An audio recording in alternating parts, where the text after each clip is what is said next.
But what's the Wi-Fi password? Zeno, why it seem like he talking to himself? I don't hear no other voices in the background. Oh yeah. Look, I'm home alone. What's the Does password? does he does he know? Should text it. Oh yeah, so they can't get in because they halfway across the world, but they can get in still. I may have That's hacker friends. that sarcasm is nasty work. Bro, I I'm say not even halfway you. across the world. I say I'm you pack literally a him up. 3-hour flight from you. You're not helping my case right now. I'm literally an 8-hour flight from you. What do you mean?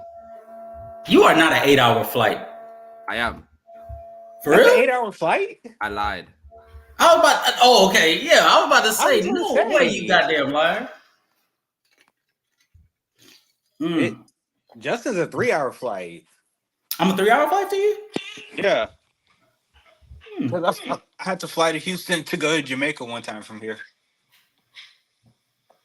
Oh yeah, I forget you're from Houston. You're in Houston. Gross. Yeah. I mean, what? Why? No way, bro. No way. Yeah, he's staying in Houston. Being in Houston or not being a Houston fan. Gross. Because they suck. They've sucked since I was born. Does he know? Do I know what? The Houston, it was called the Harden years. Does he know? Yeah, and that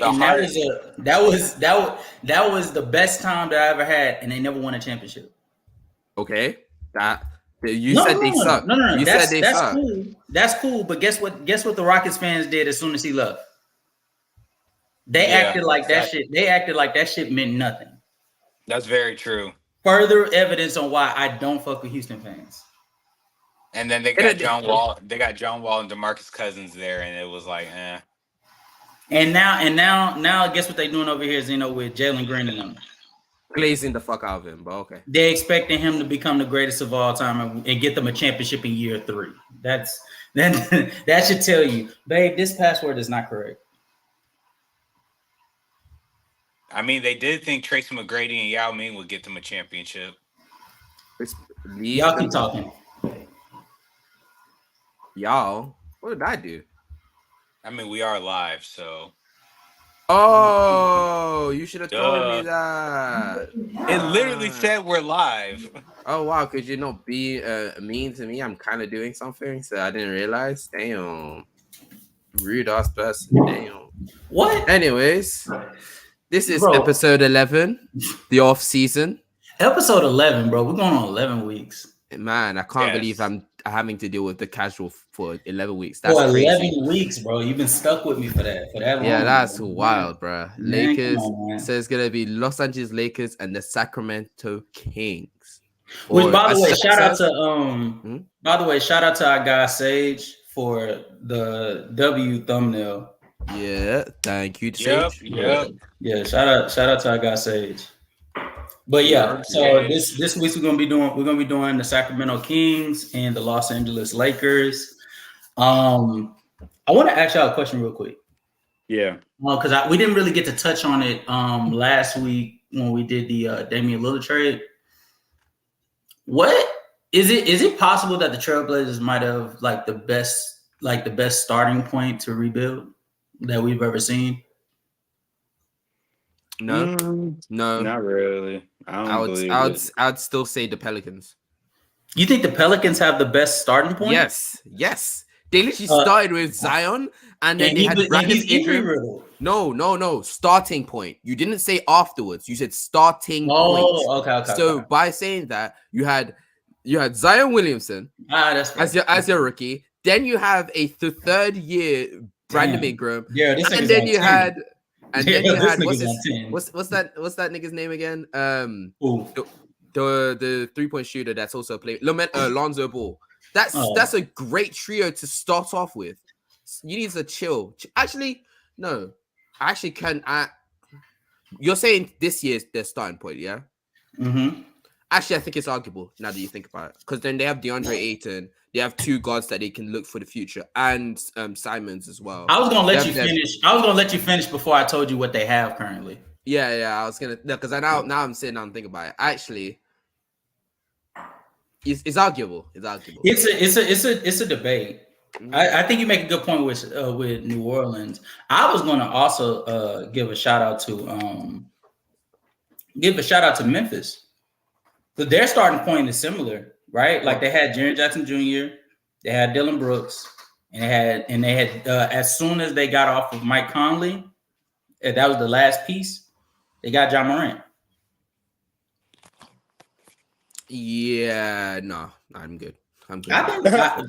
Respect what Memphis has been able to do. That is not as close as the other talent that we have been respect what Memphis has been able to do. No, not as far as talent, but as far as like pieces that fit together. We're talking about starting point, no? But as I'm saying from the start. Do you not remember how fun that or how good that Grizzlies team was looking, even though they were losing? Ja Morant and Jaren Jackson Jr. had people having high hopes for the Grizzlies like immediately. No, they really did. Zion Williamson had people having hopes for the Pelicans immediately. No. You understood? No. That is not true. Scoot Henderson has Portland Trailblazer fans thinking that they can be good immediately as well. So I don't care. I really don't care. That's fair. No. I'm saying the Grizzlies have a race in this fight because I think they're not significantly, but I think they're below the other two, in my opinion. But it also could be hate because I don't like Grizzlies, but hey. And also, one more thing before we start. Last week we had like a pretty intense debate over my take on saying that the Dallas Mavericks would beat the Lakers in the postseason this season.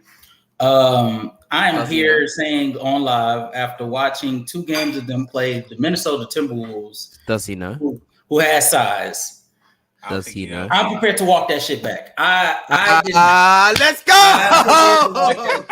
Because I had no idea that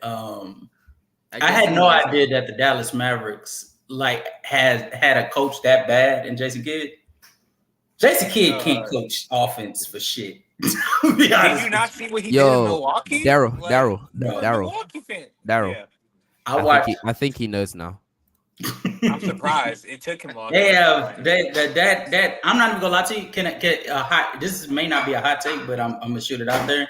Jason Kidd is getting fired before the end of this season. Oh, he'll be fired by game. Does he know he's staying this whole season? Does he know? Jason Kidd is getting fired before the end of this season. You really don't know. What? He's staying this whole season. I hope you know this. Jason Kidd staying this whole season? Yeah. Why? He gonna stay one season, but if they don't make the playoffs, he's gone. Wait, but why? No.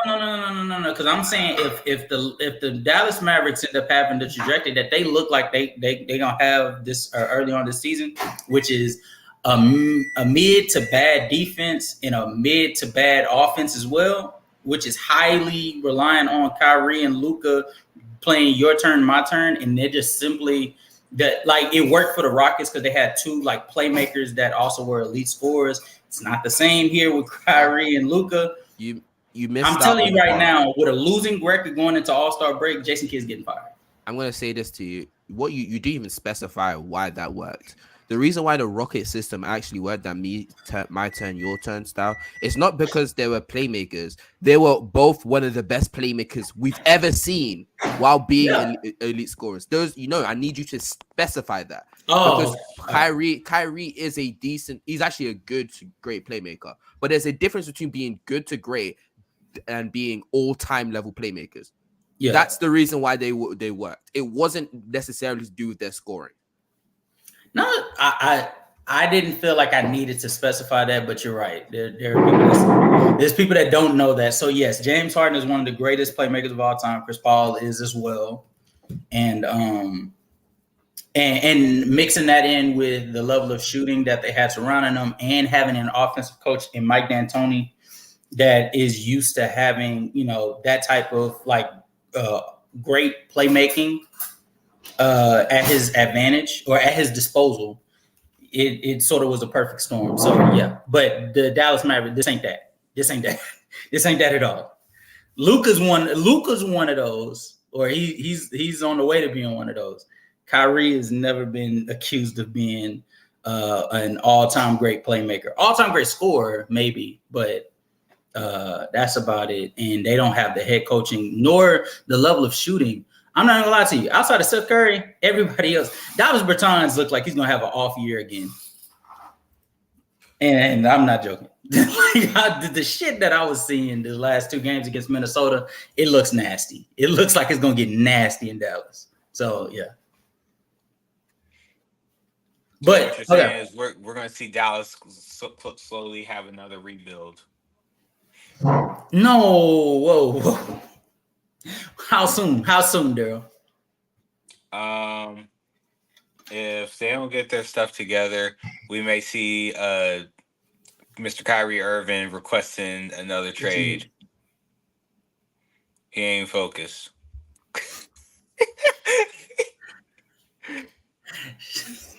He ain't even focused.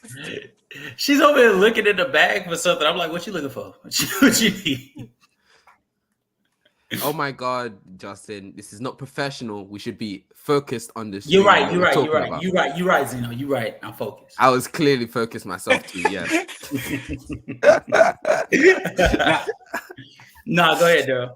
I do have a question though for y'all. So I talked to one of my coworkers recently but he's a Mavericks fan, but he fully believes with the move that your Milwaukee Bucks made that they have the highest chance to win the finals this year. And he said, and they're going to sweep the Celtics. Wait. Wait. What? Wait, what team? He said Milwaukee will sweep the Celtics. Does he? Yo, Justin, he doesn't know. I'm telling you, he doesn't know. Yo, that is gonna go a 7-game series. In fact, it's gonna be a 6 or 7 game series, wherever who wins. And the only way I can see one team beating them in 5 and 4 is either injuries or the Celtics being worse than we think they are. And even if I'm not gonna lie to you, even if it's injuries, it depends who the injury is. No, I think at that time of the series. Which, explain. Because other than the superstars, no shit. And, the second best players, no shit. Who else? Well, no, okay. So, we're talking about the Celtics and the Bucks, right? Yes. Yeah. So, imagine a scenario where Jason Tatum, Kristaps, and Al Horford are still healthy, right? And Drew Holiday is still healthy, and Jaylen Brown is the one out. I think they still have, the pieces necessary to be able to pull out 1 or 2 games against the Bucks. I think it would be far more difficult. Who's the 2 players that you said that they lose? No. I said one. I said one piece. I said if let's say Jaylen Brown gets hurt, but Drew, Jason Tatum, Kristaps, and Al Horford are still there, and Derek White is still there. I think they still have enough pieces for them to be able to pull out a game or 2. I don't. I think they don't have high-end shot creation. Even though I'm kind of iffy on Jason Tatum's shot creation, I think that's fair. But I think having Kristaps there, unlocks the ability for Jason Tatum to be able to ISO the way he wants to ISO. Now, whether he turns into what you like to call 6'10" James Harden is I heard Jason Tatum being injured. Who was the player that was injured? Jaylen Brown. Oh, never mind. Yeah, I can see them winning the game. Yeah, I think if no, that's what I mean. I mean, if Jaylen Brown's out, but Jason Tatum, Kristaps, Al Horford, and Drew Holiday are still there, they still have enough pieces to pull out a game. If Jason Tatum or Kristaps Porzingis comes out, they immediately don't have enough pieces. I'm guessing it's Kristaps because of the fact that they lose size. That's the only reason. Fair enough. Okay, that makes sense. Yeah, I actually think. Unironically, if they actually lose in that series, if they lose, what's his name? Brook Lopez, it might, I don't know if that might be good. The reason why I'm saying that is that you get to slide Giannis to the 5 and you can put another 3 in D, you can put another forward on the Bobby court. Portis. Yeah, you can put another forward on the court, which means that there's more spacing and Giannis has more space. Of course, Brook Lopez is already a spacer, but you have more mob. I'm about to say more mobility. More mobility, and you're putting Giannis at a position where he should really be playing, which is the 5. And now you're gonna have better spacing with the PNR that they're going to be doing between Damian Lillard and Giannis is going to be insane. Now, I think that would be the most ideal position for Giannis to be in. But I think Brook Lopez gives so much on the defensive end, and he provides enough value on the offensive end that you kind of need him on the court. I'm gonna tell you something though, Zeno. And this is like I plan on writing an article about this. I sort of got into like figuring out how to write articles and shit. All right, Mr. Stephen A. Smith. I'm not gonna lie to you. I think a legit case can be made. The Damian Lillard Giannis experience is gonna become even more dangerous in a couple years when inevitably I think Brook Lopez's fall off, like his defensive value goes down, and there's even more of a reason to put Giannis at the center spot. I think that offense becomes even more prevalent with Giannis at the center spot and Dame still there. I promise you, Justin. Giannis, I'll be real with you. They've been putting Giannis in the wrong position for about 2-3 seasons now. I think Giannis should have been a center for a good while now. And I agree with that. He probably provides way more value as a center yes, absolutely, than a power forward. I think the reason why though is because they put him as a power forward is because he's such a menace when he's allowed to be roaming and stuff like that. But I think his value as a rim protector, and also when just his value as a rim protector is more. It helps more, and also the fact that it allows them to put a better spacer on the floor as well with him, meaning that he's more dangerous on the offensive end. That's what I think would have been better for him. But I think the reason why they kept him at a power forward is, as I said earlier, that duo, that backcourt, is it backcourt or front court? Front court. That front court is duo defensively is such a menace. So that's what, and I agree. I think it's the same. I agree. I echo the same sentiments. I think the reason why Giannis has been a power forward for the last 2 to 3 years is because Brook Lopez's value as a defensive big is still so high. And so the fact that they have him on the roster, it would be like absolutely like ignorant for them to like do anything other than having Brook Lopez's rim protection at the rim and having Giannis, maximize more so as a roamer. That being said though, man, when 2 to 3 years, I promise you, especially it's like seeing what I was saying on the Gilbert Arenas interview. Make sure guys to go check that out. Is that Giannis in a couple years, it's good that he's working on Hakeem Olajuwon on post moves now, because 2 to 3 years, it should be furthermore developed. So on the offensive end, he can operate more so in the post, mixing that alongside his ability to be able to constantly be a pick and roll threat because of his lob threat ability and his good hands and his amazing finishing skills. I think him playing the center spot is almost like a no-brainer. The only thing that's holding the Bucks back is having Brook Lopez play at this high level of defensively. But in a couple of years, he's going to be 37, 38. There's no way we're going to see two out predictions. Does he know? What? There's no way we're going to see two out. Does he know? Does he know? Okay. Do you know, Justin? Do you know? I don't think you know. I don't think you realize today. So. Have you been paying attention? Have you been paying attention to Brook Lopez's defensive peaking? He peaked last season. I hope you know this. No. I'm saying he. I know. I'm saying to you, if he he was better than he was 2 seasons ago, 3 seasons ago with Giannis while being younger. Do you think he's actually just gonna fall off in 2 years? To the point where Giannis is gonna be better as a center. Nope. I'm telling you this now. No. I'm not saying Zeno. No. Listen to me. I think he's gonna keep this not at this top tier level of a rim protection, but I think he's gonna be like a good to great defensive center for another 2-3 years, maybe 4. I dead ass think so. I think.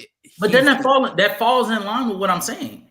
No, but did you not say that they're going to have to use him as a Giannis as a center because Brook Lopez's value is going to drop. Yeah, his value is going to drop. His value is going to drop from what he did last season, this season. And so I'm saying he's going to gradually lose the value. Not saying he won't be valuable at all. I agree, yeah. But he won't be as valuable as he once was, which would be more of a reason for them to look forward to more of a future with Giannis playing the center position. If not for anything else, for them to give him the proper reps that he needs for him to get more used to banging with the Joel Embiids, the Jokic's, the Bams personally. All I know is the second that nigga goes center, becomes a center, Embiid is going to eat that team. Oh boy. Oh, my God! Here he goes. Anyways, carry on. Here he goes. I said eat that team. I don't know where's the pause. Where's the pause in that? Say it again. Eat that team. Where's the pause? All right, buddy.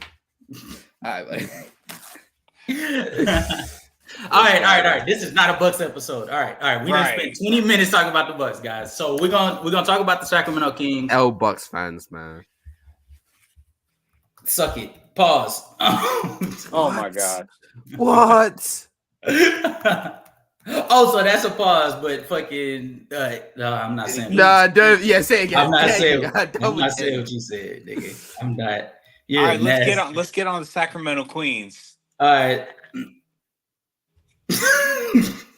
All right. So this offseason, I'm not even gonna lie to you. They didn't really do much, but they re-signed Trey Lyles, and that's a major W to me because I love what hold on one second. I would say something. I think another season of the Fox. I was called De'Aaron Fox. Coming. Well, hold that thought. So they re-signed Trey Lyles. They got they waived PJ Dozier. They signed Nerlens Noel. And then they waived that nigga. They waived that nigga like last month. And then they got he's a fraud. Is he? Yeah. I think he could get some quality. I think he could get some quality minutes, like 15 minutes on the court or something like that. But I mean, I don't know. I don't know. Nerlens Noel has always been like a peculiar case because he have that resurgence in OKC in New York. I don't know. And then I know he was on the Sixers. He was kind of ass, and then he left. I was like, nice. Yeah, that's because y'all were trying to get offense. That's because y'all was trying to get offense out that nigga. That nigga is not an offensive piece. That nigga is strictly for rim protection. But yeah, no. So that they didn't really do much. But looking at their roster, to be honest with you, I don't think they needed to do anything. Am I the only one that feels that way? I don't think they need to do anything but get like defensive pieces. But they need a defensive big. That's what they need. Yeah, they don't. But they don't. There were no defensive bigs online this year. I know. As far as like this offseason. But they need to draft a defensive big because I'm gonna be real with you. They need to find a way to move off of Domantas Sabonis, also known as DHO Merchant, because he is not a good defensive big. He's somehow worse than Jokic. I don't know how, but he's somehow worse than Jokic, and I think that's horrible. And you're not giving the amount of value that Jokic gives on the offensive end to warrant you being played that much minutes. And when you don't have much defensive pieces on the court with De'Aaron Fox as well, regularly, because like what their best defensive piece went in their starting lineup? What, Harrison Barnes? Probably Harrison Barnes. Keegan Murray. Barnes is the best. Well, no. I think De'Aaron Fox is probably there. De'Aaron Fox, a 6'2" guard, is your best defensive piece. All right. Look, I mean, okay. It's no secret that Sacramento is not a good defensive team. I think. Yeah, but I'm thinking in the mindset of, okay, they're trying to get better, no?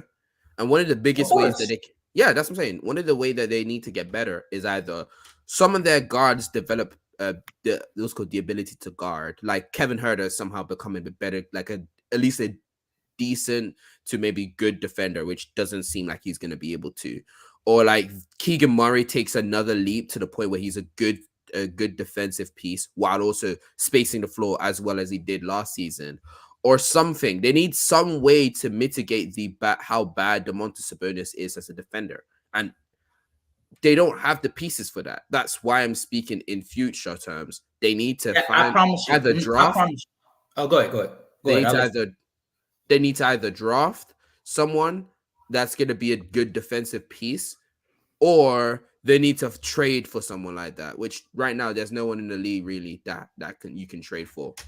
So at the center spot specifically. Exactly. Yeah, I promise you, and this is why I think you saying that they need a defensive big to pair alongside Sabonis. This is why I agree with that wholeheartedly, because I think rim protection will solve all of the problems. I think De'Aaron Fox and Kevin Huerter showed in the postseason that they have the ability to stick with their guy defensively, especially having a player off the bench with Davion Mitchell, who's amazing defensively as a point of attack defender. Yeah, but he doesn't start with him. That's the only reason why I didn't. Yeah. But what I'm trying to say is, like, as far as guard play goes, they have the necessary guard play who pays attention on defense. Maybe not throughout like the full 82 game season, but especially in the postseason, they show that they can focus and lock in to play the best version of defense that they can.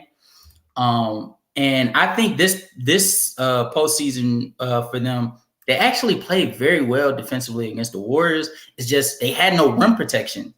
Like, if you notice in Game 7, Steph didn't even get off from the 3-point line. It was purely everything was like floaters and attacking the rim. Yeah, it was purely him going to the rim because nobody could stop him. And so I think if they were to be able to, find a gem in rim protection somewhere, which they are, the rumor has it that they're talking about putting Alex Lynn there, but I don't think that that's a good idea. Oh my God, not that fraud too. Oh my God. I need teams to stop looking at Alex Lynn like he is more than just a 7'2" cone. Because that's exactly what he is, bro. He is a 7'2" cone. He does not have the necessary rim protection that anybody needs. They do not know who he is. Oh my Alex Lynn wasn't even nice at University of Maryland. Damn. Hey, that nigga went at his alma mater. I don't know. Nice over here. I'm fast on that one. Yo, I ain't say anything on that. I ain't yes, I said it. But no, I think they need a proper rim protector, or they need to shore up they need Keegan Murray to develop as a versatile defensive four. Defensive four. That's the only way that they can become like a better defensive team, and that still won't like solve their major problem, because even if he becomes a versatile four, you still have no rim protection. So inevitably, when one of the guards or one of the forwards end up getting to the rack, there's nobody there to stop him. So, and not to mention, Keegan Murray has showed no signs of him being a good defensive player. So, like, the Kings seriously just need like a defensive big. But even still, I'm not even gonna lie to you, I think that they can make the second round this year. I don't think there's any reason for you to look at them and think that they can't. Barring them go up against the Lakers, Nuggets, Phoenix Suns. Those are the only three teams. I think if the Sacramento Kings went up against the Los Angeles Clippers, they could beat them. They probably would beat them. I believe it. Yeah, they probably would beat them. Does he know about postseason Kawhi? Do you know about postseason Kawhi? Yeah, postseason Kawhi is cooking that fraud defense. Postseason Kawhi is playing 2 games of cooking him and then moving with a face. Now you're hating. That's actually disgusting what you just said. That is crazy. No, they definitely could beat the Clippers. Yeah, no, I think they could. I think they could beat the Clippers, even with Kawhi playing at an all-time level. I don't think PG can sustain like a consistent level of offense that would give them the production that they need. I'll be dead honest with you. I think Clippers are unironically a dark horse contender, and I think people are sleeping on them because of the fact that, well, they're usually injury prone. I think they're injury prone, and that's the main reason why people sleep on them. That core, which was just PG and Kawhi. It's now PG, Kawhi, Westbrook.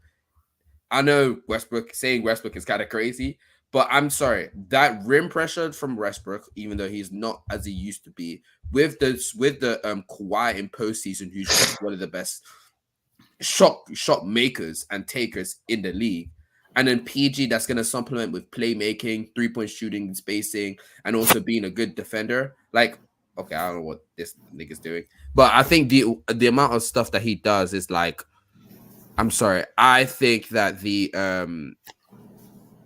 will be able to slow the Kings, because we already seen how you can slow the Kings. You play Domantas Sabonis like he doesn't have a jumper. You force him to get closer to the rim. Although they don't have the defensive pieces for bigs like the Warriors had, I think they still could slow him down offensively. And also keep in mind, they may not have the defensive pieces on the as for bigs. They have defensive wings. PG and Kawhi are some of the best defensive wings in the league. So they're going to shut down their their wing play and their guard play. Because if you put Kawhi on, go ahead. No, finish. Okay, I was gonna say, I think that putting Kawhi on De'Aaron Fox or Malik Monk, if Malik Monk is gonna go crazy, or putting PG on one of them is going to significantly slow down their offense. Go ahead. I'd like to point you to Exhibit A, Zubac's defense on the pick and roll. I was just about to get there. I'd like to introduce you to Zubac's defense as a rim protector. I'd like to introduce you. I'd like to introduce you to the stupidity of the Los Angeles Clippers when it comes to switching on pick and rolls. I'd like to introduce you to the inconsistencies of Paul George in the postseason. I'd like to introduce you to the inconsistencies of Russell Westbrook in the postseason. The only consistent thing that you've said that I agree with is Kawhi Leonard's offensive brilliance and defensive brilliance in the postseason. Outside of that, everything else is up in the air when it comes to the Clippers. In theory, as a roster. Wait. What about PG's defensive brilliance then? I think even with his defensive brilliance, I know where you're going with this. Yes. Even with his defensive brilliance, yeah. De'Aaron Fox does not operate on ball nearly as much as people think he was. Like this postseason against the Warriors was an anomaly in his game, because if you watched him throughout the regular season, De'Aaron Fox. Wait. There's a reason why you call that was called a DHO merchant, because a lot of De'Aaron Fox's a lot of their offense was predicated on him, Sabonis and De'Aaron Fox running DHOs around each other. Tell me why he had to be on ball. Why he had to be on ball? Because they were able to take Sabonis out of his game, and so it forced De'Aaron Fox to have to operate more on ball. Okay. And so when I'm thinking, the difference is wait, you Clippers, think that the Clippers, the difference is no one on the Clippers can take him. You're telling me no one on the Clippers can take him out of his game? No. Nobody on the Clippers is at the caliber of Draymond Green defensively. Oh, I never said that. I never said that. Whoa. Okay. I was just saying, nobody on the Los Angeles. Remember, I originally said they don't have any bigs that are at the level of Draymond Green that like the Warriors front court. I never said that. Like, that's not what came out. No. I know you didn't. That's why. But I was just stating, like, that's why I think that the Sacramento Kings can still be able to get off what they want to offensively, because the Los Angeles Clippers don't have the necessary pieces to be able to take Sabonis out of his game. Now, they do have the pieces to be able to take a Malik Monk out of his game. So there's that. They also have the pieces to take De'Aaron Fox out of his game. They also have the necessary pieces to disrupt what De'Aaron Fox wants to do on the mid-range area. But I would argue that could open more. That could open more spaces for Sabonis to be able to operate, because they don't have the necessary defensive big or rim protection to be able to cause trouble. They don't have a Draymond Green. They don't even have a Kevon Looney in the paint. So there's that. And even I can make an argument. I could honestly make the argument that Sabonis, if Sabonis gets off, that opens up the floor for De'Aaron Fox to be able to get off still. I would argue the fact that yes, they don't have the defensive pieces for bigs style, but I think that the defensive pieces for wings and guard defense is significantly better. Not significantly better, actually, because outside of because GP is a guard. Outside of Andrew Wiggins, what defensive wings do they have? As far as you're talking about as far as the Warriors? You said outside of Draymond? No, outside of Wiggins, because I think of Draymond as more of a big, more of a center. Okay. You have Wiggins. Did they play? I think they play Kuminga. If you're banking Kuminga in this conversation, no. I'm not banking on Kuminga. I'm saying you asked me the wings that they had that they were throwing defensively. I said good defensive wings. Oh, Wiggins.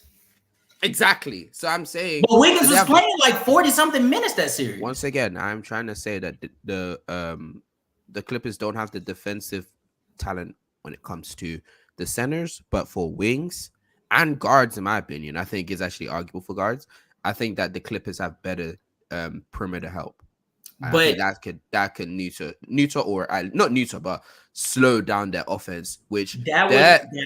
Okay, I'll let you finish. And then I was gonna say their offense is gonna be way more consistent, I think, and I think that's the reason why. Because there's no one to really stop a Kawhi. I think you're looking at it like the Sacramento Kings operate within the guard and forward spaces, and I don't agree with that. I think the center of their offense runs through Sabonis, right? So during the regular season, they were mainly able to get off because the Sabonis factor was able to thrive within their offense, which opened the gateway for De'Aaron Fox to be able to get more rim pressure, which allowed the defense to not pay as much attention to a Keegan Murray that set a record as a rookie with I think total threes and 3-point percentage. Yes. No, not 3-point percentage. It was total three. It was total three. And then allowing a player in Kevin Huerter in the regular season to get back to his 3-point shooting self and then fall back off in the post. Yeah, he made 206 threes. And then allowing a player in Malik Monk to really have serious considerations for 6 men of the year. So and that's not even including a player in Trey Lyles who was able to thrive this season and really re-put himself as like a reliable rotational piece. So I think it goes through Sabonis, and what worked for the Warriors was the fact that yes, although they only had Wiggins, it wasn't like Keegan Murray got off and they were still able to take it to 7 games. They had Dante DiVincenzo, Gary Payton II. And I think after game 3 or game 4, Andrew Wiggins started to guard De'Aaron Fox. So like, it's not like De'Aaron Fox was able to get off after I think it was a broken hand or something like that. It's not like they were able to get off after that. And yet they were still able to take it to game 7 because their offense was surviving without Sabonis going off because they had Draymond and Kevon Looney. That was the deciding factor. And so when you look at the Clippers, although yes, you have Kawhi, although yes, you have Paul George, although yes, Westbrook is putting himself in the hat as like one of the best point of attack defenders in the league, De'Aaron Fox is not the deciding factor for the Sacramento Kings. He's not the only deciding factor for the Sacramento Kings. Malik Monk is not the deciding factor for the Sacramento Kings. Keegan Murray is not the deciding factor for the Sacramento Kings. It is Sabonis. If Sabonis does not get off, they don't go anywhere. And the Clippers don't have the rim protection nor the bigs to be able to stop him from doing what he actually wants to do, which allows De'Aaron Fox to be able to put rim pressure on teams. And so that's what I'm saying. I'm saying they have the forwards, but what the Sacramento Kings run don't require you to have forwards to stop him. It requires a big man. And I want to also say this.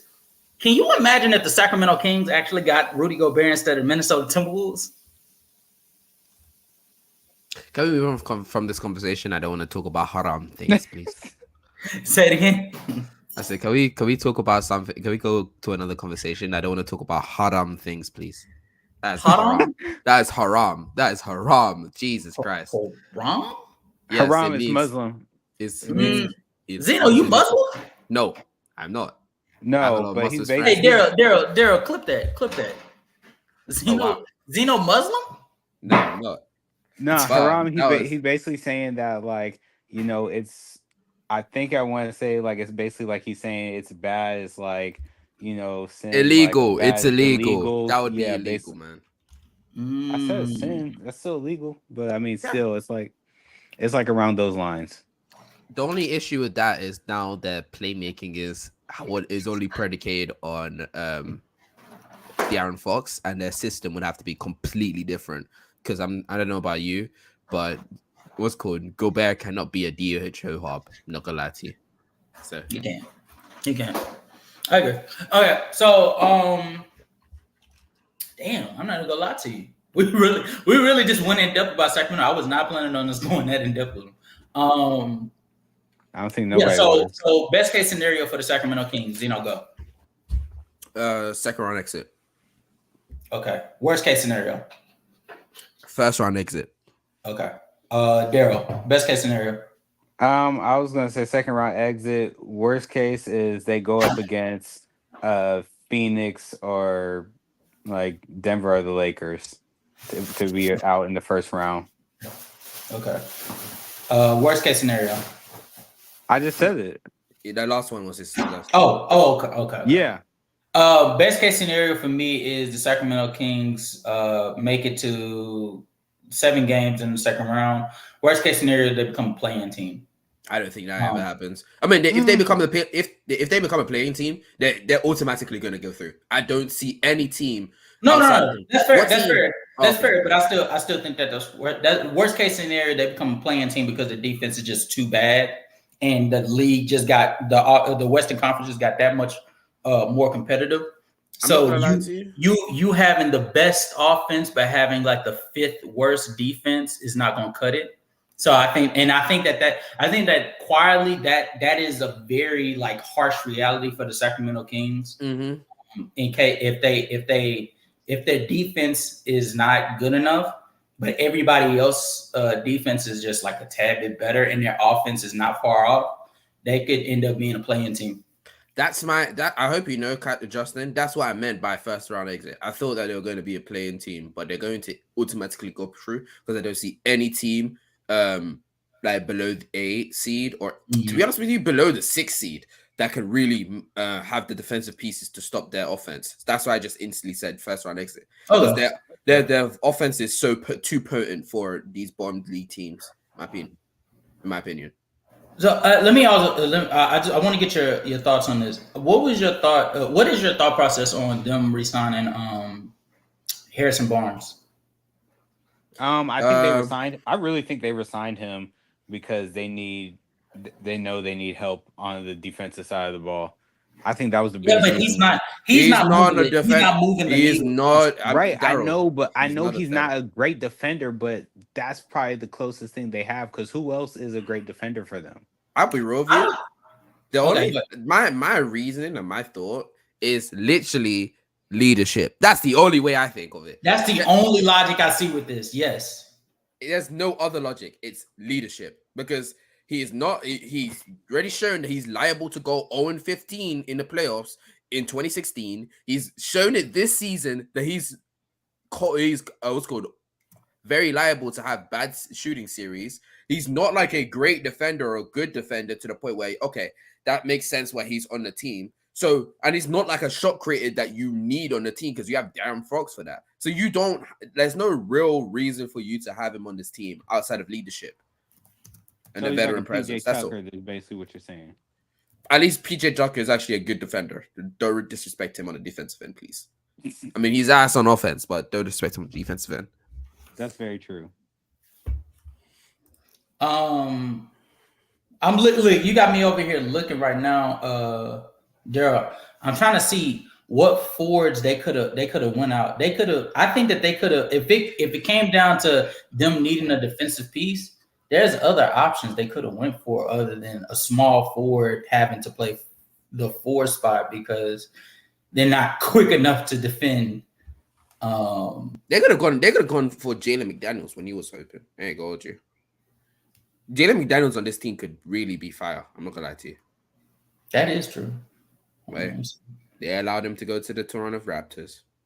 My team allowed him to go to Toronto. You know, let me speak for a little bit. Yo, the fact that my team allowed him to leave and go to Toronto Raptors makes me sick. Why did they not take him and then try and mold him into our future 4? I do not get it. I don't get what my team is looking for. They go and pick up what's called Mo Bamba, who his song is actually more important than he is, but they won't go and sign Jalen McDaniels. I don't get it. I don't get it. That's it? Nigga, I thought you were about to have more to say. Oh, for real? I know, because there's not much more. Like, they just been disappointing. I just what I have to say. Like, I can go on with a little bit more. Let me check. That James Harden situation, I understand why that's the issue. So I'm not gonna say much on that. Who else has been traded? I need to check. You know what? Now that I think about it, Jalen McDaniels would have been fired for this team. I know, like that's why I was saying that. Like Jalen McDaniels, Shake Milton is gone. I'm pretty sure. Understandable. Dwayne Dedman. Yeah, that's another thing. Why the hell did they pick up Dwayne Dedman? Someone explain to me why they thought, you know what? We don't have good depth on the defensive end. We don't have a good big to switch Joel Embiid out when he needs. Let's get a Udonis Haslem. Let's get a Udonis Haslem clone who's even worse than Udonis Haslem because he doesn't even provide the leadership. Why do we have Dwayne Dedman? I don't get it. Never made sense to me. And then we lose Shake Milton once again. I said it's okay. I'm not gonna lie to you. And then they picked up Montrezl Harrell again. Why? Why does my team do this to me? Why do you pick up this? Okay. Look. Hey, Daryl. Does he not know? Does he not know? I don't think he knows. Why does Montrezl Harrell come to my team and puts up empty 12, 13 points? Then in the postseason, nowhere to be found because he's horrible defensively. Why? Pick up someone. Like Mo Bamba made more sense on this team than Montrezl Harrell because we do not need offense on this team. We need defense. I don't get it. Oh my God. Okay. I'm not even gonna lie to you, Daryl. Loki, you might be right. Because I was sat there waiting. No, because I was sat there waiting really to see if there's going to be more moves before I even said anything, before I really got upset. Like now, I can already see, okay, it's very close to the start of the season. Well, now I can really say this shit is fucked. So yeah, I'm not even gonna lie to you, Daryl. You might be right. I don't think that there weren't any fours that could give like defensively. Like they couldn't get Grant Williams, right? Why? Right. They couldn't get Grant Williams because Grant Williams. It's on a contract, you right? Yeah. And he's a restricted free agent. Yeah. They couldn't get Rui Hachimura because Rui Hachimura was already settled in for the Lakers. Mm-hmm. PJ Washington? No, he's a restricted free agent as well. PJ Washington and defense, interesting. Georges Niang? Georges Niang and defense, interesting. Jeff Green? No comments. Okay. Jalen McDaniels. I already said that, nigga. I think he. I know. I just want to piss you off. I hate Keita Bates Diop. I hate you so much. O'Shea Brissett. Now he's just saying names. Yeah, he's out here just saying all these names that he's found on fucking NBA. Derrick Jones Jr. Hey, Derrick Jones Jr. is actually decent defensively, but offensively, he's at. But they got enough offense. Do they? Yes. Well, no. The fourth spot you could argue is they need it. Yes. Yeah, they need it. Okay, so the reason why though is because remember, Sabonis doesn't space the floor himself, so they're gonna need him to space the floor. No, I get you. So and Daryl, you're right. They needed Harrison Barnes for because he's good enough defensively and offensively he spaces the floor. I guess they needed Jalen McDaniels. I think they're gonna try. I think they're gonna Jalen McDaniels would be there because offensively, although he's challenged, defensively he would be like so valuable. That's what I'm saying. They needed Jalen McDaniels. Yeah, but I think Trey Lyles is gonna start over Harrison Barnes. I'm not even gonna lie to you. Honestly, I think they're gonna end up making a move by All-Star break to get that. You know what? I'm not even gonna lie to you. If they find a trade that brings in like a rim protecting 5, I would be happy. Even if he doesn't space the floor and it gets like redundant on the offensive end with Sabonis and whatever big man, I would still be okay with that because at least they answered the question on the defensive end that they needed to answer. So they're gonna need a 3-and-D fucking center for Sabonis to work. I ain't going with you because if you realize something, Sabonis and when Sabonis and Miles Turner was playing together, their defense wasn't that good either because you're putting Sabonis as a 4 and he's too slow-footed on the perimeter. He can't rim protect. He can't help. He's not a good helper. So he was but when the defense was mid. fine. Mid. It was mid. But that's all. If your offense is working, right? If your offense is working just fine, but your defense. Like let's say like their offense went from being. But we're talking in the process of actually trying to win a championship. I'm sorry to you, but this offense is not unstoppable like the Nuggets. Yeah, we just got two. Look, we got two different wants for the Sacramento Kings. Oh, okay. I don't think Sabonis and De'Aaron Fox being at the helm of your team is going to equal a championship. Okay, I'm sorry. Bear back. Yeah.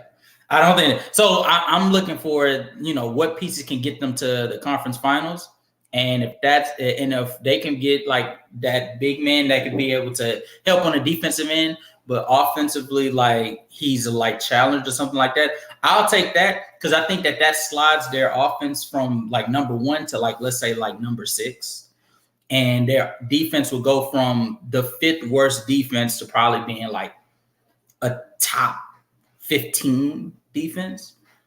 I'll take that.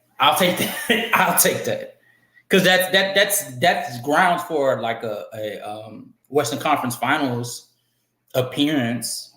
They'll probably get smoked by whoever they're going up against. So you believe that they need to get somebody a big that can obviously protect the rim, but also at the same time go ahead and you won't need them to be like an offensive threat, but at least be able to do something simple as like catch lobs and get stuff. Yeah. So why not go for somebody like y'all probably gonna come after me for this one, but why not get somebody like a JaVale McGee to just have him do the simple stuff like that? I wonder the same thing. JaVale McGee is a free agent still, right? Right. He's a free agent. So why not go after a big like him? Because I think in the eyes of Sacramento, they're looking at it like hold on, Bismack Biyombo is still available. To answer your question, I think Sacramento sort of looks at their situation like we could have won that series against the Warriors, right? So they're looking at it like if we beat the Warriors, who's to say how far we could have went this past season? And so they're going with the mentality of running back. I call it the running back itis, where like these teams oftentimes they'll come so close to winning that they view it as, man, we could have won, had a couple things went our way, the ball dropped towards us or something like that, man, run it back. And then they come back the next season and the following season is nowhere near as impressive as the season prior. And they come into the postseason stumbling and they end up losing the same way, if not worse. Point to Exhibit A, Houston Rockets in 2019. I was about to say, you sound like you're talking about Houston right now. Houston Rockets in 2019 was looking at the Warriors like, man, we could have beat them if a few things went our way. They were like, run it back. Actually, they did something very, very stupid. They let Trevor Ariza go and they let Trevor Ariza go, and I think they let Gerald Green go as well. I'm not sure. And they ended up stumbling into the playoffs. They made it through the first round, but when they went up against the Golden State Warriors again, they lost even worse than they did in the Western Conference Finals. Even worse. To a KD-less Warriors, but that's neither here nor there. So that's sort of what I feel like the Sacramento Kings are sort of going through right now. But I have reason to believe that, like, when it comes to the trade market, when we get closer to the All-Star break, they'll either make a trade or they'll sign a big man that can give them some level of rim protection.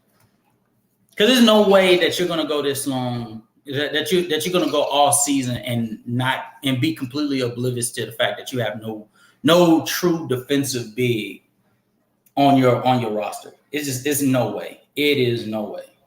But their offense is still going to be amazing. All right, so we are going to move on to the next team, the Los Angeles Lakers. The Lake Show. Them bums. All right, so 17-time championship. This offseason, they acquired after acquiring D'Angelo Russell, they re-signed him. They also have Jared Vanderbilt under contract. They let Malik Beasley go. They waived Mo Bamba after collecting his trade from the Magic. They signed Gabe Vincent from Miami. They also signed forward Taurean Prince and Cam Reddish from Portland. And they also signed Jackson Hayes, who was waived by the New Orleans Pelicans, while also re-signing Austin Reeves and forward Rui Hachimura after trading for him earlier last season from Washington. So they've been some busy bees. They also signed Maxwell Lewis and Jalen Hood Schifino. That's who we drafted. That's who we drafted this year. Jalen Hood? Yeah. It was a rookie scale contract. And then let me see. And then they waived Bryce Hamilton, who nobody cares about. And they signed Christian Wood to top everything off last month. So the Lakers, an argument can be made that the Lakers have had the best offseason of all 30 teams.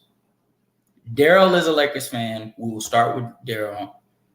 What's your opinion on these guys? I think we had the best offseason this year for any team. I think we had the best offseason. I know, our subscribers who are watching, they're gonna say that's crazy because the Bucks just got Damian Lillard, which I get, but from the moves we've made, from looking at last season, we definitely needed some rim protectors, especially because we don't know the full status when it comes to Anthony Davis on his health. We know Anthony Davis, we want him to be healthy for all 82 games, just like he does. But I do believe that's why we signed Jackson Hayes and got Christian Wood in, because especially Jackson Hayes, because I think he's a good pickup. Huh? That was a good pickup. Yeah, because I do believe that he is a great rim protector. Now, what he did, okay, he's a decent rim protector. Does that make it better? Yes. Okay, I gotta hype my team up because I need. Don't glaze him. Yeah, he's a decent rim protector, but we don't need him to be like an offensive threat. We just need him to rebound and rim protect because we have the pieces to score, as in LeBron, as in Austin Reeves, Gabe Vincent, which the Gabe Vincent pickup, I never expected. I thought he was going to stay in Miami for another season or two with what he did, help them out this playoffs. But picking him up, I think, will be helpful. I most likely do believe. I dislike Justin. I dislike Justin so much. Sorry, Karen. No, but picking up Gabe Vincent, I do believe that was a move mainly because we really desperately needed some help on the outside, like when it came to our 3-point shooting, because we have this past season in the postseason, really didn't have anybody who was a consistent 3-point scorer. And I honestly was happy too about getting re-signing Rui Hachimura, because I know Justin never liked Rui. I don't know why. I don't know either. But I think Rui is definitely that's not fair. That's not fair. No. Justin, when you would always tell in the last season, you always used to tell me and Rodney you never believed in Rui. But that was because looking at what man's eating while talking. Crazy. Crazy. Unprofessional, man. That was because nigga, it's 11:30 in the morning. Shut up. That was because Rui Hachimura was joining the Lakers with Westbrook. And so me looking at Rui Hachimura, understanding, even asking you, Daryl, like what he was like in Washington, and you even said that he wasn't necessarily known as a 3-point shooter. I was like, well, okay, so what does it really answer as far as like the spacing issue? Because even if he's in the mid-range, you still have AD and LeBron there. So that's 3 people like within there. And Westbrook is not that good of a ball handler to be able to operate through traffic like that. Well, I said, Justin, I said Rui Hachimura was a good pickup for us. He is actually good enough to be that ball handler. It's the threat of shooting he doesn't have. So, well, my thing with picking him up was for as a bench player, because him coming off the bench. Yeah, I think Westbrook's ball handling within traffic for like the last few years has been a little bit questionable. But that's just me. That's due to his inability to actually shoot, not necessarily his actual ball handling. But okay. Because Rui basically. Hold on, Daryl. All right. No. I want to ask you this, Daryl. Yeah. Okay. How when you're dribbling in traffic, mm-hmm. although yes, granted, like how much the defense is sagging on you has to do with it. Mm-hmm. Mm-hmm. How is Westbrook not like? How do we not like give any accountability to his ball handling skills for why he's not consistently able to dribble within traffic? No, because like for example, right, if you say another person that can't really dribble in the traffic, disgusting by the way. What's his name? Jaylen Brown. We can see that even with his ability to shoot and score at all 3 levels, it still doesn't mean it still means that it's still Jesus Christ. What's what I'm trying to say is his inability to attack closeouts and drive on his left is very visible and it's very obvious, to the point where even his ability to score is not even helping him on that side. While Russell Westbrook, I don't think his ball handling has gotten. It might have gotten worse, but I don't think it's been like to the point where this boy is just losing the ball on. Have you seen him try to go for layups with his left after dribbling in traffic? Huh? Maybe I'm wrong. I'm not gonna see. Maybe I'm wrong. Yep, I've seen it. Look. I feel like those clips of him like losing the ball and the ball going like to the top of the goal and stuff. I feel like those are massively like over overanalyzed, but there is some credence to it. Remember, I'm a former OKC fan, so I can tell you when Westbrook was at the top of his You're a hater. So I love Westbrook. I will be the first one like crying when Westbrook retires. And I mean that. But even though I don't cry. But when it comes to Westbrook ball handling skills, I want to say from the time he went to Houston, that was his last year. So the year he went to Washington, all the way up to now, his ball handling skills have like deteriorated.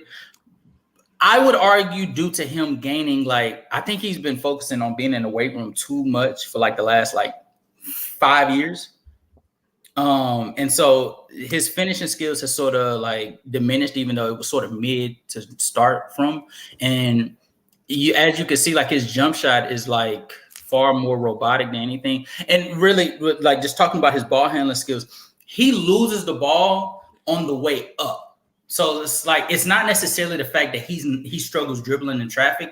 It's the fact that anything he wants to do after completing that segment of like the routine, he struggles with. So like once he finishes dribbling through traffic and he goes for a lob pass or he goes for like a finish, he can't do it consistently. Like he can do it every now and again, but as far as him doing it like routinely, those days are over for him. So yeah, no, I think that was my problem. So you agreed with I had me? no, huh? So you agreed with me? It's not him dribbling in traffic; it's afterwards. So you agree with me? No, I think he struggles with the whole routine of dribbling traffic. I think that goes into being in traffic.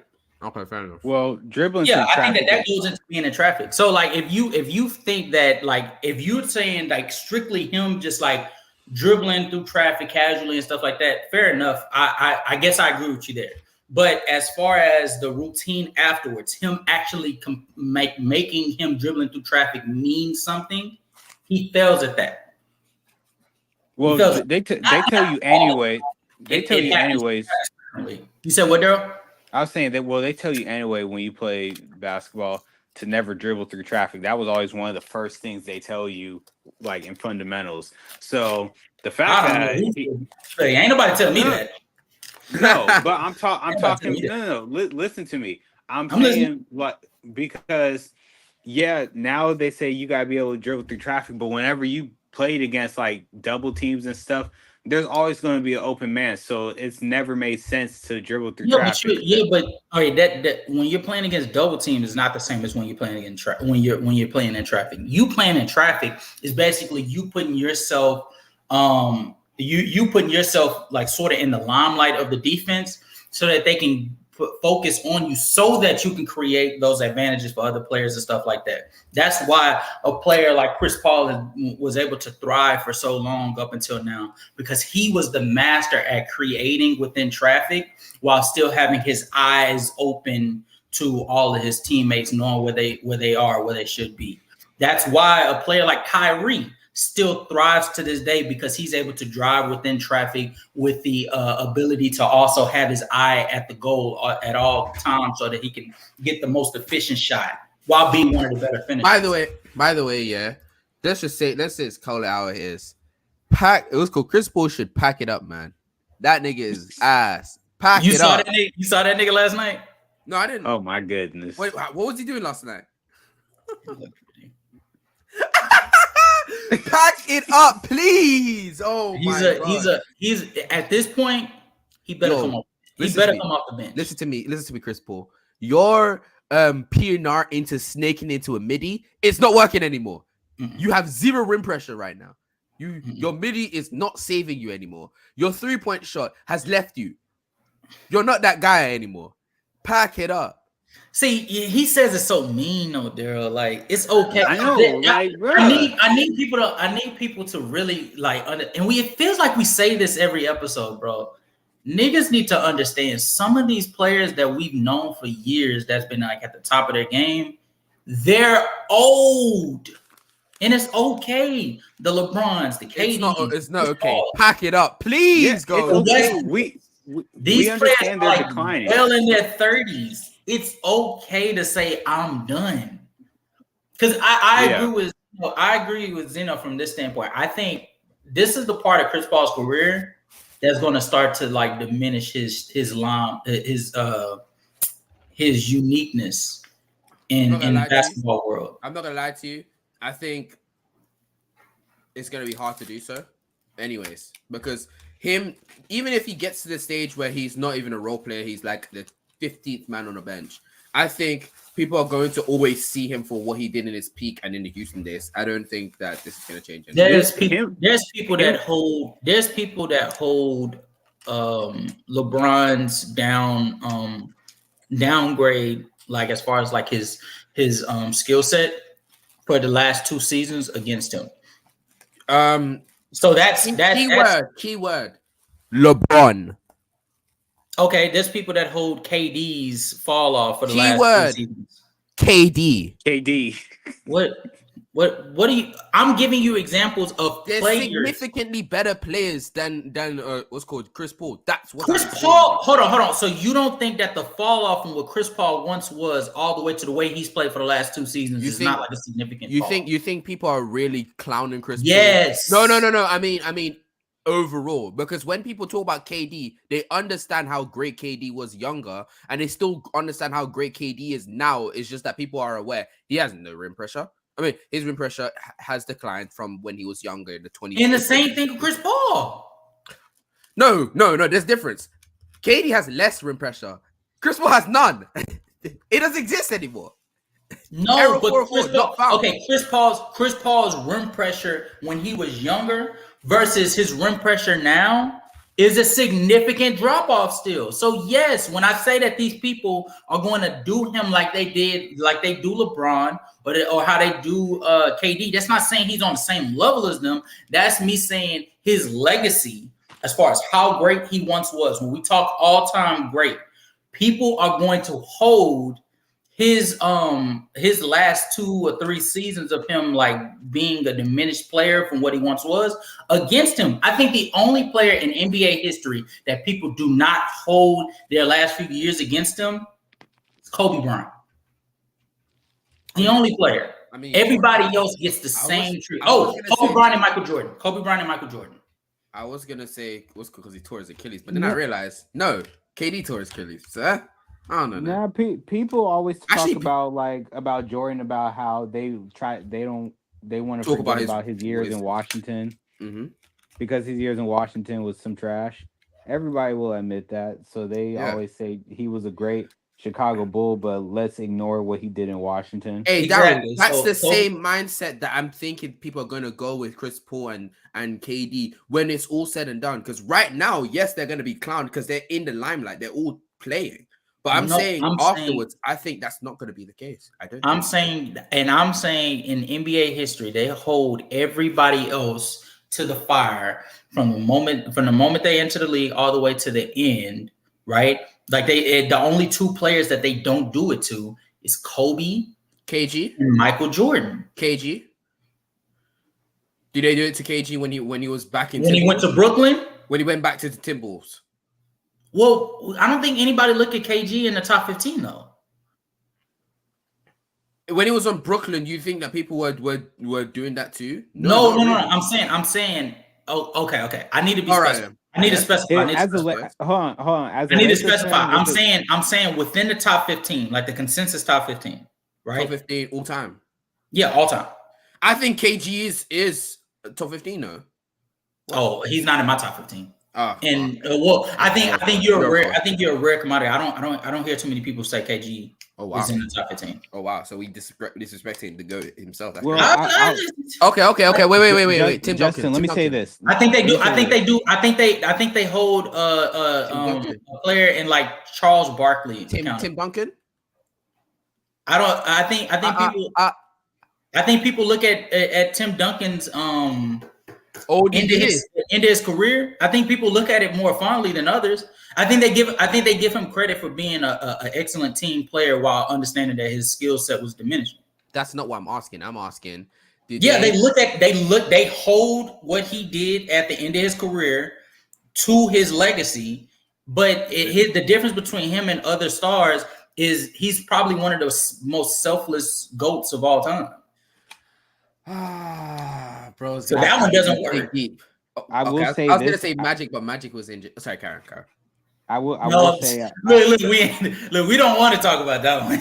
No, I will personally say, as a Lakers fan, though, Kobe towards the end of his career, he really, especially after that Achilles injury, he did diminish. And I will be honest to say, when he signed that huge contract, I was very annoyed with it.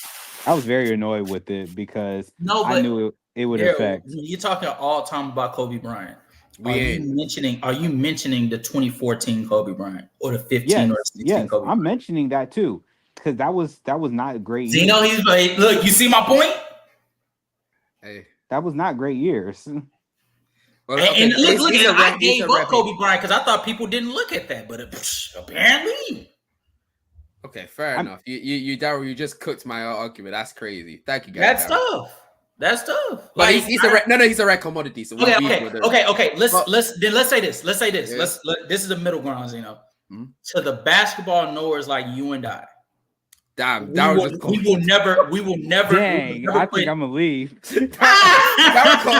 Daryl just got packed up. That's crazy. Because damn, Daryl, no, you can't. I feel like it's unfair to hold like those years against players like Chris Paul. Like in Chris Paul's case, I feel like hold that against CP0, man. I can't hold that against like all-time greats that like produced way better like forms of themselves. Mm-hmm. And so when they fall off, like I can't look at them and be like, "Well, that's his career. That's him." Like, what about Shaq? What about Justin? I can't do that to Shaq either. What about Shaq? I never said that was his career. Shaq after he left. I never said that was his career. I said no. I think are you going to hold that? Do you hold that against Kobe's legacy? Oh no, I just say that's a couple. All right. No, that's what we're talking about. Yeah, that's what we're talking about. And I'm saying Shaq is another one. Kareem is another one. Like, what we're ignoring, stop it. Like, they're not the only ones that. What's called Kobe and Jordan. No. When people look at Shaq's career, they say his prime should have been longer. Yes. The Cleveland year. No. They don't do that. They talk about specifically in Miami. That's what they say. They say that he should have been more. He should have more years. And they're talking about, before he left Miami, because afterwards it's kind of clear that his body did not hold up the same afterwards. So why would they be talking about that when they're talking about in his prime? That's people are stupid. No, Justin. They're talking about prime years. You know that they're talking about prime years. Stop it. You're wrong. You are wrong. Hey, I have a question. All right. Yeah, all right, bro. All right. Go ahead, Daryl. Yeah, what's up, Daryl? Can we get back to talking about the Lake Show? We just went off. I'm not gonna lie to you. I've been trying to dodge that shit for so long, man. I'm tired of this fraudulent ass team. I hope they get swept in the second round by the Nuggets. I thought I could pull some. Actually, I thought I could pull some Dallas Mavericks propaganda again. Actually, nah. I don't even want. Damn, those are the two teams I don't want to be in the finals, and they're gonna be in the finals. The Suns, yes, they get swept by the Suns. Yes. I don't want to see the Suns in the finals. I'm not even gonna lie to you. I do. I think the Suns get massacred. In Daryl? He's there.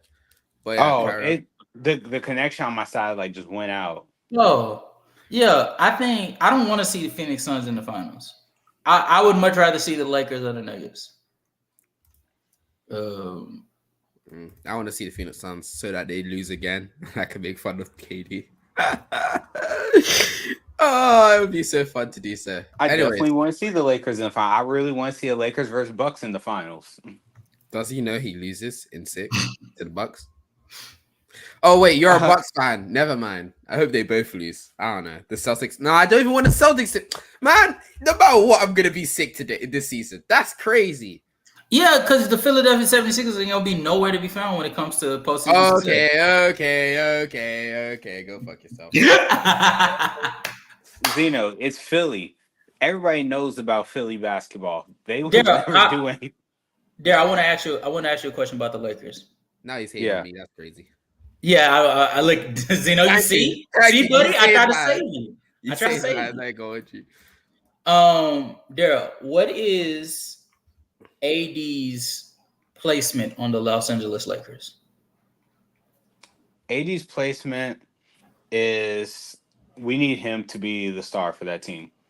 I think if he plays to his best ability, like how we saw how he played with the Pelicans when he was at his best, if he plays like that for us here in LA, I think we can go the distance. Because we know LeBron is deteriorating. So I do believe that if AD plays the way he is meant to play, I'm talking about attacking the rim like rebounding, doing everything possible that we've seen him do and seen spurts of, I think we can go the distance. That's what I wanted to hear, because I ain't gonna lie to you. I've been hearing niggas for like the last 2 weeks on like their own streams. I ain't gonna say no names, but no, don't tell me. Don't tell me that niggas out here is still saying that LeBron James is the best player. My God, pack it up. No, Zeno, and I'm gonna tell you even nastier shit. The LeBron is still a top 5 player in the league. Like, no, LeBron has a case for being a top 3 player in the three. And their reasoning is LeBron James is in his 21st season. No, can we move on? I don't want. I'll be No, because I feel like this has to be stated on our platform. Okay, stated. We do not reward you or give you Nobel Peace Prizes for what you've done over time. When we're talking about how good a player is, we're talking about currently. And LeBron James at age what? 39? 40? 39. In his 21st season is barely a top 10 player. Shout out to top 20 player Andre Iguodala. And that's okay. Here's what I'm gonna say. And that's okay, because he's still, because you want to know what's crazy? While still stating the fact that LeBron is barely a top 10 player, you can still understand that LeBron is an amazing offensive player. Still one of the best one of the best offense risers in all of the league. He still is a fantastic playmaker, one of the best playmakers in the league, probably a top 5 playmaker still. One of the best rim finishers. Say it again. One of the best rim finishers. One of the best rim finishers in the league. One of the greatest minds in the league still. The only thing that's dropped off is his defensive value and his shooting. And that's fine because he's fucking 40. Like, we got to stop lying about some of these players. It goes hand in hand, to be honest with you, with Kevin Durant. People will sit here and swear to God that Kevin Durant still has a place in the top 5. And that's just simply not true. Because his scoring, although his scoring is still great, and even his rim protection or his roaming ability is still good to great, he is underwhelming playmaker, specifically in the postseason. His rebounding drops off in the postseason. His play drops off in the postseason. And that's okay, because he's fucking 35 and he has an ACL injury to his history. Like, niggas need to be honest, bro. Achilles. It's Achilles. I'm sorry. Achilles. Like, you say ACL every time. Huh? You say ACL every time. It was the Achilles. Yeah, I'm sorry. Look, he has an Achilles injury to his history, and it's like, it'd be one thing if these players were like defying the odds in like their 15-16 season. Yeah. They already did that. When KD came back from his Achilles injury, he went on like a run for like 2 seasons of putting like all-time great numbers in the regular season. It's just in the postseason, it got exposed that, hey, this guy had an Achilles injury, so he's not as fast as he once was. When LeBron, in year, I think it was 17, with the last year with the Cavs. No, scratch that. Year 18 with the Lakers. Year 18 with the Lakers. When they won in 2020, when they won the championship. Yeah, in year 18 when they won the championship with the Lakers. He defied the odds then. Nobody was betting on this nigga being this good at this point in his career. So, like, bro, we gotta be honest, bro. There's a time. What's the phrase, Daryl? Father Time is undefeated. And like, niggas need to wake up and understand that new niggas are coming in, and you need to make one. This is for the same reason why I sit there and I stand on the fact that I think that D-Book is better, because his value is just better at this point, and it's okay. Like, niggas need to be honest. What, nigga? Shut up. All right. Anyway. We sort of went on a rant right there. I think AD is the only way that the Lakers are successful is if AD is the best player on this team. I want to say one thing which I've just recognized. LeBron 2 seasons ago in 21-22 season in 56 games shot 8 threes and made 36% of them. That's insane. Damn good though. That's what damn the good. Fuck? Sorry, I just wanted to point that out because I was just paying attention to such shit. Carry on. Hold on. Like I said, for AD, that's what we need from AD for this team. And I would honestly like to say too that this bench needs to be on its A game too. We did see spurts. I feel like they're not going to use him though with Max Christie during the summer league. I don't think they're going to use him, but he definitely has proven that he can play in this league. And if they do decide to put him with coming off the bench, I think that will be very helpful. We talked about it. I think Daryl, you and I talked about it this after the summer league. How Max Christie earned himself a rotational spot. Yeah, he did. Not for anything. Now, I will say this, though, Daryl. I think them getting Gabe Vincent, we didn't see that happening.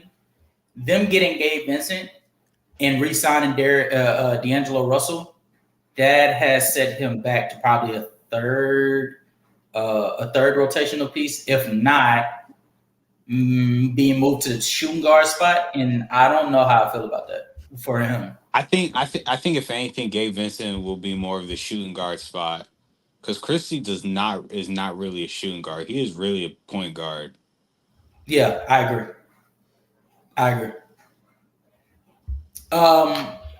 We got anything else to say about the Lakers?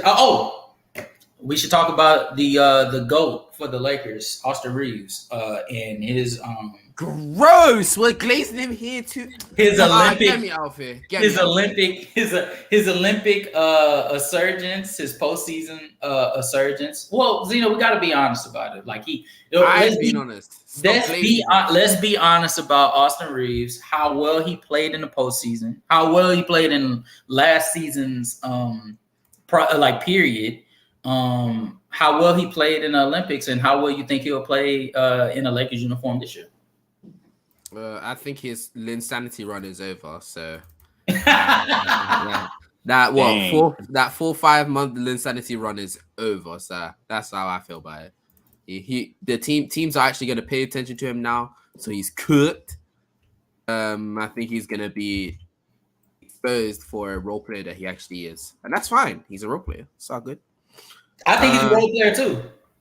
I'm actually half trolling. I just don't want to say it. I don't want to say that he's gonna be good because my god, no. The reason why is and I know why I don't want to talk about that because we have some Lakers fans who push Austin Reeves propaganda, and I feel sick listening to them trying to compare and putting the Austin Reeves where his face is like down and he's like staring and then they put a mashup of him and LeBron doing the same thing. I can't stand these Lakers fans. I can't. I ain't gonna lie to you, but I'm not gonna lie to you. Even with understanding that he'll be like a rotational piece and stuff like that, the nigga shot 68.7 true shooting.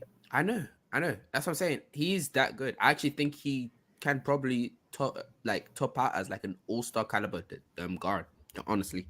And I think he's nearly that there anyways. I think he can be an all-star caliber guard, if not close to all-NBA. I wouldn't say because he's going to peak as I don't think he's going to reach all-NBA, but I think he would be borderline all-NBA. You know what I think? He could come close to second team. I will say that. No. He is not sniffing that all-NBA team. I'll tell you that now. He is not sniffing. I think Daryl, do you understand how many guards that are better than him? Like legit better than him. Yeah, there's a lot more guards better than him. There's no way in hell Austin Reeves is getting an all-NBA nod over here. Do you also know? I have to hype it up. I have to hype it up because. Do you also know that all-star or all-NBAs are now positionless? So it's now essentially the top 15 players that have played 65 games. Does he know that Austin Reeves is never gonna sniff that? Yeah, he won't sniff it. Okay, so I will being like being like I'm sort of in between between the lines with Austin Reeves, because on one hand, I think what he did last season was an aberration. Any rotational piece that just comes out of the woodworks and shoots 52% from the field, I think like 40% from the 3-point line, and like 80 or 90% from free throw line. I'm sorry, I just can't believe it. Like damn near 50, 40, 90 is nuts. Like I can't do that. But I think he's a reliable ball handler. And at this stage of LeBron's career, I think this is definitely necessary. I think the thing about Austin Reeves is he complements what LeBron and AD do so well because he has the shot creation. He's a capable 3-point shooter, more than capable 3-point shooter, one of the best 3-point shooters. Like given his volume, which I think is like 3.5. And he's a safe piece to have the ball in the hands if it's not in LeBron's. Like obviously, as far as like the offensive responsibility goes, it starts and stops with LeBron. But now he has somebody alongside of him that can be able to give him that relief that's been needed for the last couple of seasons. Like even in Westbrook's case, although Westbrook is a capable playmaker, a capable like ball handler, his shooting was so poor that alongside LeBron, it just didn't make sense, especially with LeBron not shooting that well. The nights that LeBron didn't shoot that well from the 3-point line, it was basically like GG's for that entire offense. Whereas now you have a capable 3-point shooter in Austin Reeves alongside of a capable 3-point shooter in what's my guy's name? Rui, alongside AD's lob threat ability, alongside LeBron's ability, low key as an off-ball player. Like he's still a capable off-ball piece. I think this offense is crazy. And then I watched them even without LeBron against the Golden State last night, and bro, this team, once they like actually like get the team chemistry down, it makes my pick for Dallas. It makes my take for Dallas beating them a little more crazy. Because there's no way you're beating a team that's firing on all cylinders on offense and defense. Hell, I might go as far as to say that by the end of the season, if the Lakers peak out at like the top 5 offense that I see like the potential of them being, they may be legit better than the Denver Nuggets. You know who's one player we lost that I was a little bit skeptical about, but I kind of understood, and that was Lonnie Walker. I felt once you got Gabe Vincent, like, are you really tripping over losing Lonnie Walker?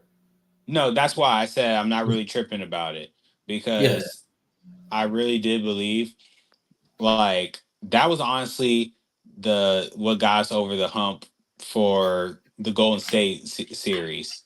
Because had he not shown up during that series and played the way he did, I don't think we really would have beaten Golden State, or it would have went to a game 7. We probably would have had to like scratch and claw our way to like win that series versus just going to 6. I get what you're saying. I guess when I'm looking at it, I think even when they let Lonnie Walker go, I was like, it was a necessary evil, because although Lonnie Walker had that one game where he broke out for them, and even with like salute to Lonnie Walker, he was a consistent like defensive piece. I still felt like it was like understood that wasn't truly Lonnie Walker. That was, a spurt. A fluke, if you will. Lonnie Walker typically is going to be like a streaky scorer, and he's not like a good enough scorer to like. He's not a good enough scorer nor defensive player to really like give a reason to give him like rotational minutes. So the probability is he'll probably sign somewhere and be like a 10 to like garbage minutes guy, and that's he's with the Nets now. He's with the Nets. I don't think. But even with the Nets, like, can you see him getting more minutes than Mikal Bridges or Cam Johnson or anything like that? Or no, he'll even, most likely even Cam Thomas. Do you think that Lonnie Walker is a better bucket getter than Cam Thomas? no. And Cam Thomas, Cam Thomas is just like that. Yeah, and Cam Thomas isn't starting. So like, yeah. All right, come on. Let's do the best case scenario for the Los Angeles Lakers. Daryl, this is your team, so you get to start. Best case scenario is the finals. Like okay, I scenario. truly have that much confidence in them.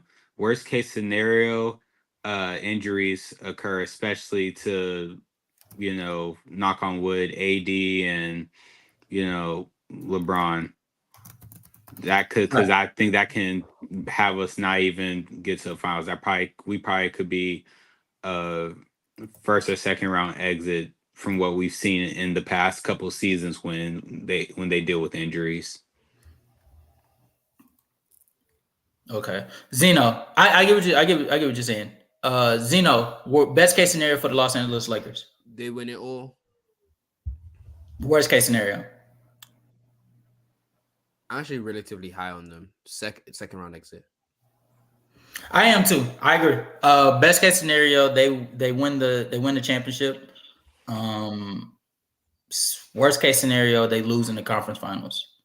No, I don't think that's too high. I don't think any team outside of the Denver Nuggets or the Phoenix Suns is truly like contending with this team. Even the Los Angeles Clippers, if they saw them in the second round, I don't like their chances of beating the Lakers.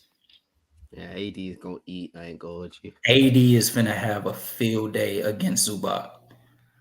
It might be abuse the way that, and he might go to jail the way he's going to. Yeah, and AD against any other team, you pick in Sacramento. Even against the Timberwolves, they have the requisite pieces for them to take advantage of Rudy Gobert in pick and roll. Do they know that Anthony Edwards is about to have a field day with their guard play? Oh, that's fine, but on the other side, Austin Reeves, Gabe Vincent, Anthony Edwards, Jalen McDaniels. Look, LeBron James. What's his name? Anthony Davis. Kyle Anderson. No. What did you say, Jared Vanderbilt? No, I never said that. I said Kyle He Anderson. never said. Oh yeah, Jared Vanderbilt. No, I mean I'm saying that the Lake, as much as what the the Minnesota Timberwolves have to be able to throw at their guards, they have so much guard play, and Glaze. and they have a proper playmaking forward in LeBron James that can be able to run the offense and take advantage of, let's say, Karl Anthony Towns or Rudy Gobert in a pick and roll. You name it, he can do it. And the tandem of him and Anthony Davis, they'll smoke the Timberwolves. I'm gonna be legit honest. They would smoke the Timberwolves. So yeah, I don't think so. I think it's going to be a tough series. I think, unironically, I know. Have you talked about the Timberwolves yet? No, not yet. But I do want to say one thing is, Timberwolves, unironically, I'm saying this to you, they are my dark horse contenders, because if Anthony Edwards takes that leap to a superstar, I think the team that he has around him right now, I think they really have the necessary tools to actually beat any team that they play against. I think the reason why the Nuggets series didn't go that far is because they didn't have Jalen McDaniels there. They didn't have the POA for it. So if they have Jalen McDaniels with another year of Anthony Edwards, I think they can actually another year. I'll be another year. Karl Anthony Towns and Rudy Gobert. Clip this. If the if the Timberwolves match up with the Nuggets this season, I am taking the Timberwolves in 7. And so I'm taking the Timberwolves in 6. No way. No. Say that again. Once again, if the Timberwolves match up with the Nuggets this season, I am taking the Timberwolves in 6. I actually have that much. I'm not gonna lie to you. I have a lot of faith in Anthony Edwards. actually becoming this nigga's crazy. Hey, Daryl, you got this nigga on this, right? Because one of the biggest I heard issues with all right, we're clipping this. One of the things you need to realize is the Nuggets got worse because they lost some of their pieces. They lost Bruce Brown. He was one of the integral pieces in that team. Don't do that. No. That's true. That's true. They lost Bruce Brown. Are you gonna let me? Are you gonna let me get the clip or? Get it. Bro could have let me finish this clip and then you could have then argued. Okay. All right. We'll do this proper.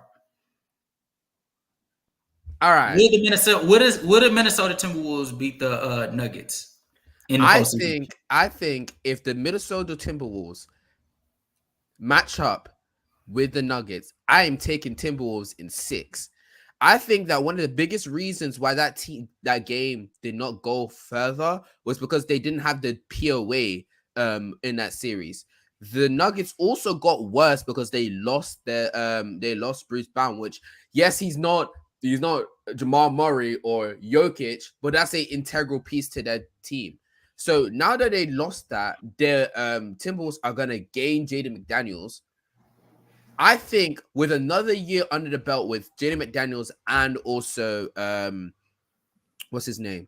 Anthony Edwards. I think that if Anthony Edwards does take the leap that we all be thinking he's going to take a superstar leap, and Jaden McDaniels becomes even better, I think they have the ability to really attack the weakness in the Denver's Nuggets defense, which is the rim protection. They don't have any rim protection. So I think that Anthony Edwards is actually a counter. Like his play style was actually a counter to the Nuggets defense, which could allow them to really have a real view on winning this series. And I actually genuinely believe that their defense is one of the better defenses to actually guard the the Nuggets as well. Of course, as long as Cat is on the court, they're cooked. But I'm thinking in the mindset that they realize, Cat might not be able to be playing as much as they want to. They're going to put Kyle Anderson in. And then I think it's going to be even more of a 50-50, if not Timberwolves win. That's my opinion, though. It's a nasty ass clip I'm finna get for you guys. All right, that's gonna do it for this episode. Zeno's nasty as shit. Daryl is actually this is not how turned I thought it was gonna be for the Lakers. I thought it was gonna be a little more turned. It looks like Zeno drunk the Laker juice and Daryl drunk. Whoa, pause. So we're going to wrap it up, guys. We're not wrapping it up. I did not drink that shit. Whoa, pause. I will end off since he wants to do that. Daryl, you got something else to say, gang? About my Lakers? Hey, I want y'all all to tune in June when you see the Lakers in the finals. And then you lose to the Bucks. Yeah, we know. Dude, your team's not even going to the lose finals. To the South. Not lose to Celtics. When you lose in the conference finals to the Nuggets, oh shit! They don't even want Nuggets to win. When you lose to the Eastern Conference Finals to the Suns and the Suns win the chip, yes.